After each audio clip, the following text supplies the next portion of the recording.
Warning, this video contains strong language and graphic photos. Viewer discretion is advised. Hey y'all, and welcome to Hooked. My name is Leanne, and if you're new here, Hooked is where we talk about some true crime cases and do some crochet projects together. And I'm here for you every Wednesday. So we will be talking about Carl Panzram, however you want to say that, or however it's supposed to be said, not however you want to say it. Well, he he got a lot going on, y'all. He got a lot going on. He had a lot going on before he even started murders, started killing. You know what? Let's get into it because I can't even. Nope. Let's get into it. I'm going to tweak this cardigan I made that I'm actually really in love with, but I happen to have a longer neck. So I kind of want to make it have a little bit of a collar on there. Also added in these to kind of tie it to where to be a bow. But let's go ahead and mark up what I want to do. Okay, so yeah, we're just going to add in a couple more rows here. It closes nicely for me. I think I'll be okay with that. I like that. And then I might add in maybe a little something right through here. We'll see. But yeah, so on today's episode, we'll be kind of tweaking up my cardigan. And I also wanted to make a like little headband that matched it because I got all this and I can't. Hats, they work sometimes and then sometimes they don't. They honestly only work when I got a retwist. But it is what it is. It's okay. Who cares? Who's judging? If anyone at all wanted to know about the yarn I am using, this is it here. Born June 28th, 1891. Yep, we're going way, way back. 1891. Carl was the sixth of seven kids. His parents, Johann and Matilda Panzram, were very hardworking farmers. And as soon as their kids were able to start walking, they were starting to work on that farm. And let's just say they weren't the most loving parents. And when I say that they were pissed when truancy laws came into effect, they were pissed. So what this meant is that Carl and his siblings will have to go to school instead of working on the farm, right? That's what you would think. Well, because Johann and Matilda were such, great parents, their kids would go to school during the day and come home and work at the farm at night. And Carl claimed to have only had like 2 hours of sleep around this time. So that's a bit sketchy, but that's something that, he claimed. And, having 2 hours of sleep before having to go to school is crazy, especially working like all night on a farm. And I've never worked on a farm, but I imagine that that's pretty crazy hard work, you know? In 1903, Carl's mom sent him to Minnesota State Training School, which was something like a reform school. Carl claimed that while he was there, he was beaten, tortured, and raped several times by staff members. This all took place in a workshop that the kids called paint shop, and they did this because they claimed that the walls were painted with kids' blood. So apparently the staff members was doing a lot of bad things basically to these children. And Carl hated this place, which was understandable. He hated this place so much that he decided that he was going to burn it down. And he didn't even get caught. And at the age of 14 is when he decided to run away, and he would travel by train cart. Like that's how he would get from point A to point B or wherever he was going. That's how he would travel. One of these times he was traveling on a train cart, he claimed to have been gang raped by a group of homeless men. We are not 100% sure how true this is, but isn't that wild? Like, excuse me, what? No, thank you. No bueno. I don't want it. I'm okay. In 1907, after getting drunk in a Minnesota saloon, Carl enlisted in the United States Army. Because that's what we do after getting hammered. We go join the army. That makes sense, right? But Carl being Carl and being on his bullshit, he refused to take orders and was soon convicted of larceny for stealing $80 worth of supplies. Carl later said that though he was a rotten egg before the military penitentiary, any shred of goodness that was left in him was smashed out. And those were his words. After his release and dishonorable discharge, of course, he continued to be a thief. Yep, he continued to be a thief. He he'd literally steal anything from like a bike to a yacht. From a bike to a yacht, right? Like what are we doing? He was arrested several times too for this, for like stealing things, I guess. He It would range from state to state. Honestly, he was making his rounds, fucking shit up.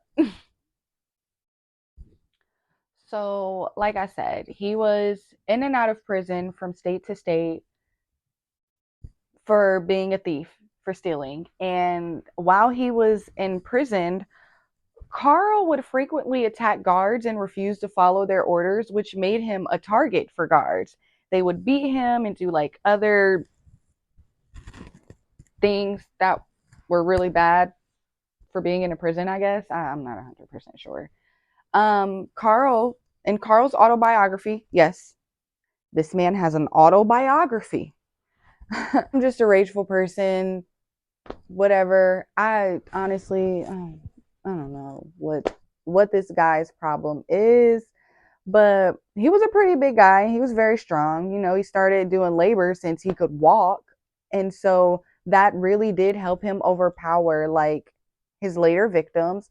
Carl also engaged in vandalism and arson, and he was a busy guy. Like, let's just say he was a very busy guy, and we have not even gotten to the murders yet. We haven't even got there. We're not even there yet. So I think I'm gonna do right here, just right here. I think I'm gonna do 2 rows of half double crochet. Sorry, I blanked for a second. But yeah, I'm gonna do 2 rows of half double crochet, and I think I'll actually be finished with this, and then I'll show you guys how it looks all tied up and whatnot.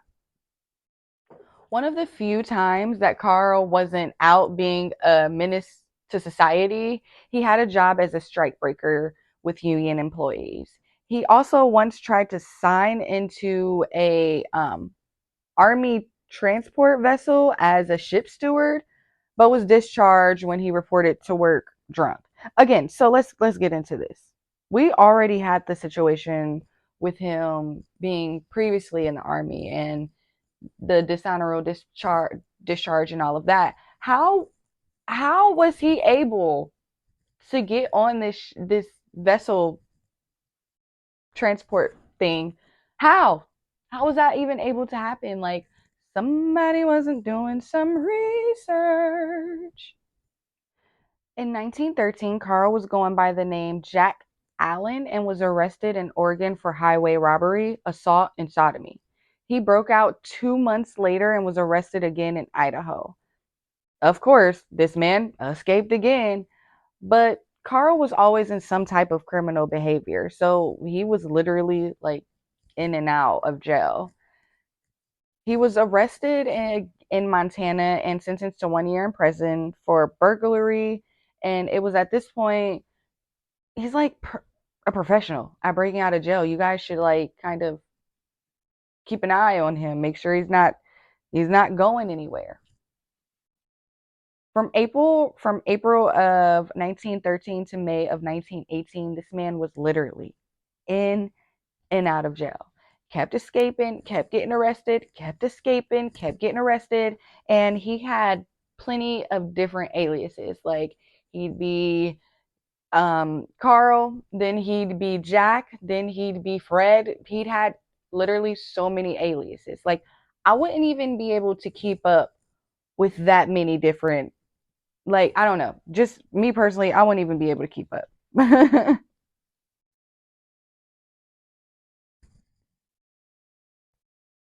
June of 1915, when Carl was at the Oregon State Penitentiary, he met Otto Hooker. They both wanted to escape, especially because the warden of the prison, Harry Minto, was a man who believed in very harsh treatments of his inmates, from beatings to being put in isolation, on top of plenty of other things. Later that year, Carl helped Otto escape from prison while he was trying to get away. Otto killed Henry in this process. Again, was the warden of the prison. And that, y'all, was the first time that Carl got a little taste of murder. Even though he didn't commit the actual murder, that was the first time that he seen something like that, seen someone get murdered. Using money he stole, Carl bought a small sailing yacht and started his 8-year long murder spree. Yep, yep. Y'all heard that right. 8 years long, started killing people. He would lower sailors away from port bars and onto his yacht. He would then make them drink and try to get them drunk before he would rape them. Yes, he was raping these men. Then he would kill them with the guns he had stolen. He had dumped some of their bodies near Execution Rocks, which was like a lighthouse in the middle of Long Island and like the border in between the Sands Point of New York.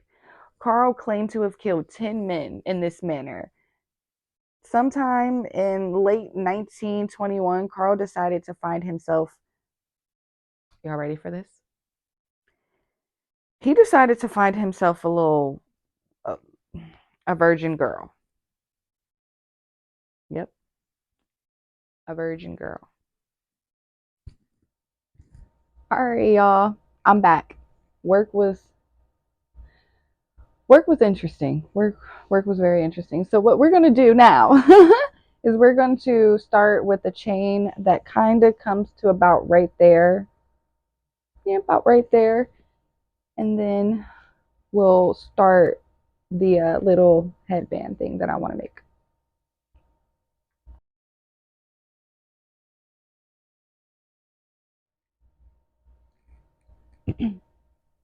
Okay, so now we are here. I'm gonna chain one extra one. We'll skip that, go into the next one, and we'll do a double crochet in each stitch.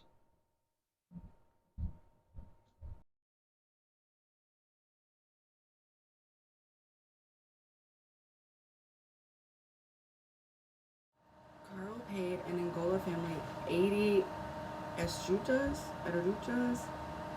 for a 12-year-old girl. So 80, I can't really pronounce estruchas.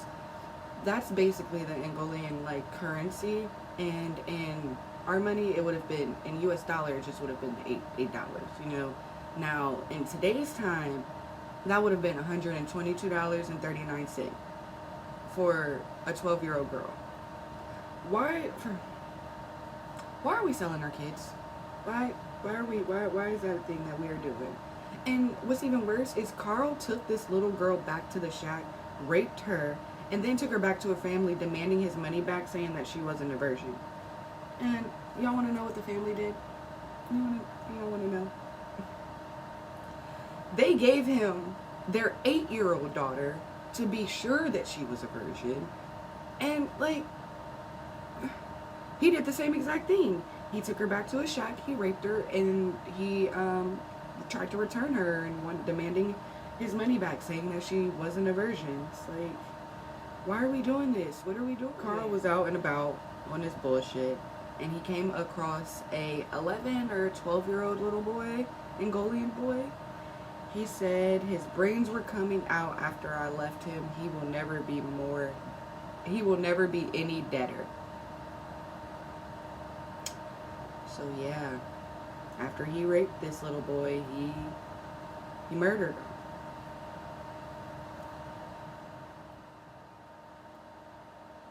Later, Carl returned to the United States and claimed that he had raped and killed 2 young boys.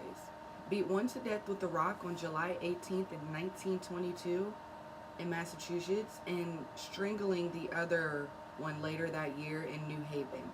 In June of 1923, Carl stole a yacht belonging to a police chief in New York. What are we doing? He picked up a 15-year-old boy, promising him a job, but instead he sodomized him. So Carl's just out here wreaking havoc. Carl also claimed to have had picked up a man, but thought he was going to rob him, so Carl shot him with a 38 and then threw his body in the river. So why would you pick up a man that you think would rob you? Or when did he ever give you the what was it that made you think that man was going to rob you for you to shoot him and then dump him in the river? Or what are we? That's not. That's not good problem solving skills, Carl.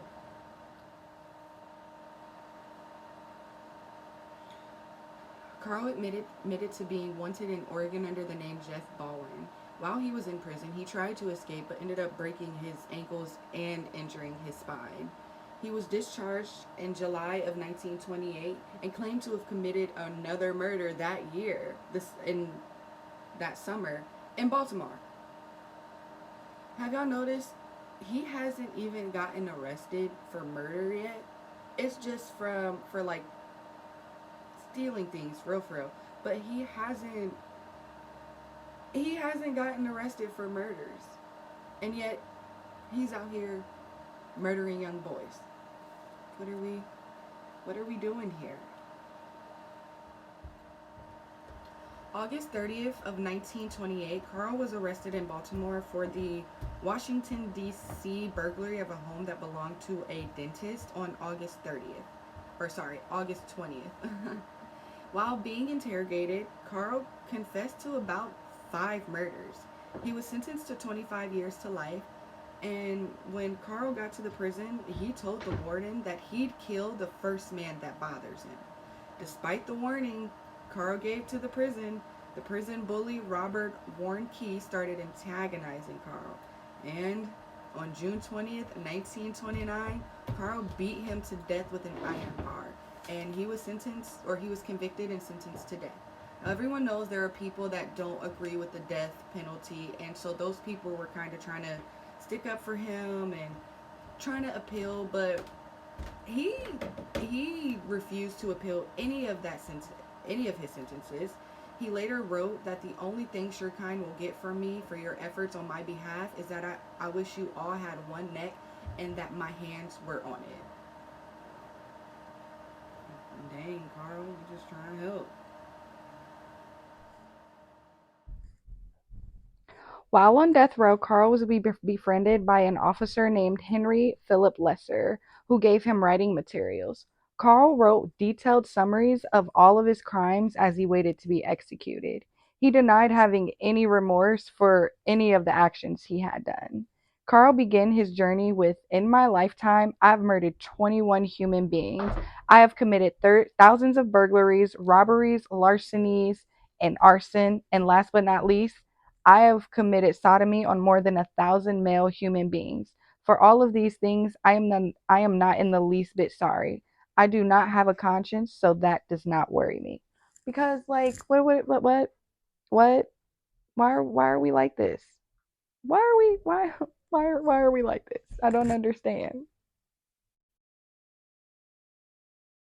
On September 5th, 1930, Carl Panzram was hanged. Carl asked if he had any last words. He said yes. Hurry it up, you hooser bastard. I could have killed a dozen men while you're screwing around. Cause yeah.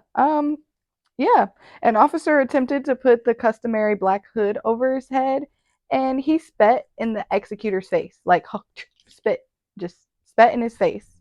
He was a menace to society all the way to the very end. Carl confessed to killing 21 people, but only 5 of the murders were confirmed. I didn't get too deep into his autobiography because I actually want to be able to sleep at night. But yeah, if you want to check it out, it's called Butchering Humanity. And I feel as if that is the perfect title for this man. What Jesus. I'm stressed. I'm broken. Well, y'all, that was the crazy story of Carl Panzram. I, yeah, it was a lot. He had a long life of just being trouble. Like, just, that's the only thing I could say. Just being trouble. Uh, just, but whatever. Make sure you stay tuned because we're going to go ahead and finish this up. Just because I've done it already, I'll just do a quick little speed through version of how we're going to finish this up. And if you want to see the finished product of the hat and, well, the headband and the jacket together, make sure you follow me on Instagram at HookWTrueCrime and make sure you subscribe because I'll be here for you every Wednesday. Love y'all.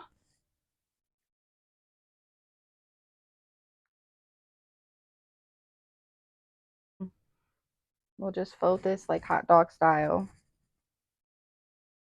This is like thicker yarn, so it's kind of hard. And then we'll just kind of bring that in and pull these together. Bow. And then we'll just single crochet this right here and make sure you go through all 4 layers.